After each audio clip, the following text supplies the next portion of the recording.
Bonjour à tous, bienvenue sur cette vidéo.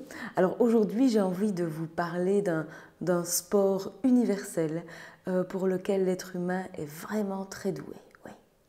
Le jugement.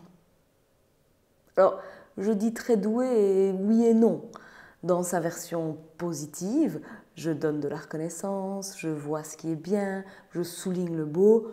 Là, je dois dire qu'on a encore quelques entraînements à faire avant de pouvoir être compétitif. Par contre, dans sa version négative, là, je pense qu'on est prêt pour les Jeux Olympiques. Vraiment. Alors, ce qui est drôle avec ce sport-là, dans cette seconde version, c'est que tout le monde y joue. Ah si, sans exception, tout le monde. Et personne n'avoue y jouer. Et même mieux, tout le monde prétend qu'il n'est pas bien d'y jouer. Vous voyez, c'est un peu comme un sport honteux qu'on ne peut s'empêcher de pratiquer. Alors, il y a plusieurs manières de jouer en plus à ce sport. Il y a la version seule, vous voyez, je juge dans ma tête comme ça et je ressasse dans mes pensées. Ou alors, il y a la version à plusieurs. Je juge et je vais communiquer mon jugement aux autres, qui eux-mêmes vont le communiquer à d'autres et ainsi de suite, ce qui évidemment va créer un climat peu propice à la paix et à la joie, on s'en doute. Alors pourquoi je vous parle de ça aujourd'hui? Eh bien, c'est parce que dans la période que nous sommes en train de traverser, cette période inédite de crise sanitaire, ce sport est devenu numéro 1. Alors là, tout le monde y joue et pratique au quotidien. Ah oui.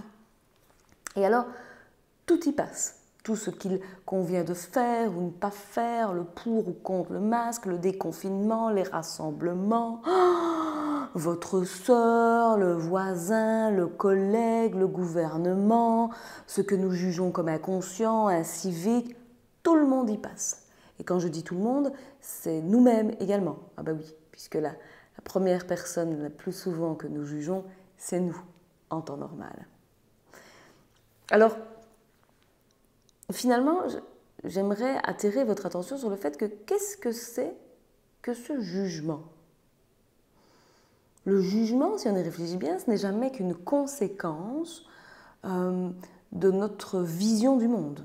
Ah oui, j'ai créé par mon éducation, mon expertise, mon apprentissage, ma culture, etc., une espèce d'échelle de valeur à laquelle je vais me référer pour me classer dans la société. Et nous nous classons pour tout. Oui. Donc dans ce principe-là, le jugement nous permettrait de nous situer. Oui. Mais par rapport aux autres ou par rapport aux normes imposées par la société. Ah mais je ne sais pas vous, mais est-ce que vous voyez le danger quand même? La liberté d'être dans tout ça? Si on va plus loin encore, et qu'on prend un autre angle peut-être pour analyser le jugement. Jugement. Est-ce que vous entendez? Jugement. Ça voudrait dire que le jugement n'est finalement qu'un mensonge. Ben oui, ça semble logique, puisque je vais aller le coller sur une situation ou un comportement en fonction de mon seul cadre de référence.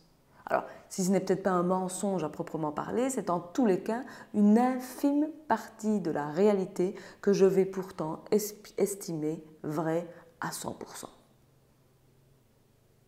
Alors que si on y réfléchit bien, le jugement que je vais porter, ben, il parle surtout de moi, de ma vision du monde et non pas de l'autre.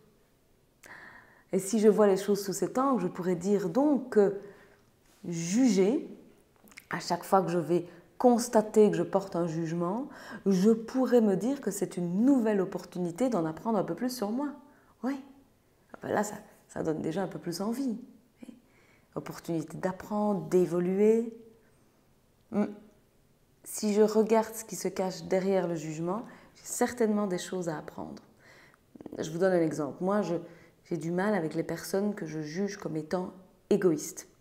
Et j'entends par égoïste des personnes qui sont assez centrées sur elles-mêmes et qui n'accordent pas beaucoup d'intérêt pour le besoin des autres. Alors, soit je peux les juger et voilà, point. Soit je me dis, bon, qu'est-ce que ça dit de moi? Je vais chaque fois me poser la question, qu'est-ce que le jugement que je viens de porter dit de moi? Bien, dans ce cas-là, je me suis rendu compte que ça veut tout simplement dire que ma manière de voir les choses, mon cadre de référence dit que la bonne manière d'être, c'est d'être tourné vers les autres. L'égoïste, finalement, il vient me rappeler qu'il est bon aussi de prendre soin de ses besoins. Et que certainement, avec mon envie de ne surtout pas être égoïste, eh bien, j'oublie très souvent mes propres besoins. Alors si je comprends ça, si je comprends que finalement ce que je viens de juger m'apprend des choses sur moi, eh bien je vais pouvoir avancer avec ça et me dire que ok, là j'ai compris que peut-être il y a une autre manière de faire et qui est plus équilibrée entre complètement tournée vers les autres et complètement centrée sur soi. Et je vais pouvoir amender cela pour aller encore mieux et pour finalement, si je répète cet exercice au quotidien avec les jugements que je pose, je vais créer une meilleure relation avec moi-même, plus consciente, et je vais du coup créer une meilleure relation avec les autres, CQFD. Alors, dans ces conditions, il me semble que ce sport qui est devenu numéro 1, on ne va pas arrêter d'y jouer parce que finalement il est très très humain. Mais on pourrait se dire que la 3e mi-temps pourrait nous servir à prendre du recul pour pouvoir tout simplement en apprendre davantage sur nous-mêmes et évoluer personnellement. Là, ça me donne déjà un peu plus envie de continuer à pratiquer ce sport, mais avec bienveillance et tolérance. Alors, ce que j'avais à vous dire par rapport à cette période, s'il vous plaît, ayons du jugement, activons notre jugeote, mais cessons le plus souvent possible d'être simplement jugeants. Voilà, à bientôt.